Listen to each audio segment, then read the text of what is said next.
شروع کرتا ہوں اللہ تعالیٰ کے نام سے جو بڑا مہربان نہایت رحم والا ہے۔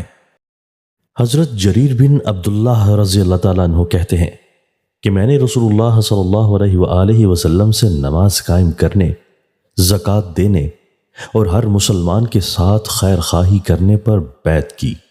وضاحت: مالی اور بدنی عبادتوں میں نماز اور زکوٰۃ سب سے افضل ہیں، نیز لا الہ الا اللہ محمد رسول اللہ کی شہادت و اعتراف کے بعد ارکان اسلام میں یہ دونوں زکوٰۃ و صلاۃ سب سے اہم ہیں، اسی لیے ان کا تذکرہ خصوصیت کے ساتھ کیا گیا ہے۔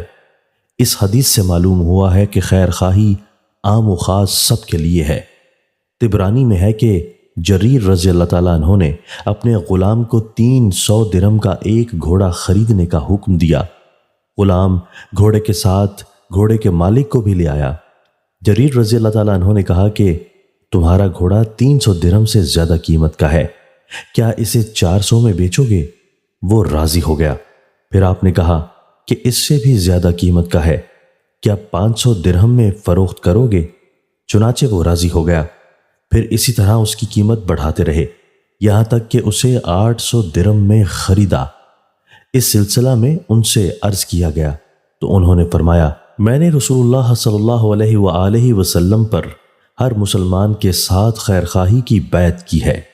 حضرت ابو ہریرہ رضی اللہ تعالیٰ عنہ سے روایت ہے کہ نبی اکرم صلی اللہ علیہ وآلہ وسلم نے فرمایا، جس نے کسی مسلمان کی کوئی دنیاوی تکلیف دور کی، اللہ تعالیٰ اس کی قیامت کی تکلیفوں میں سے کوئی تکلیف دور فرما دے گا۔ جس نے دنیا میں کسی تنگ دست کے ساتھ آسانی کی، اللہ تعالیٰ اس کے ساتھ دنیا اور آخرت دونوں میں آسانی کرے گا۔ اور جس نے دنیا میں کسی مسلمان کی عیب کی پردہ پوشی کی، اللہ تعالیٰ دنیا اور آخرت میں اس کے عیب کی پردہ پوشی کرے گا۔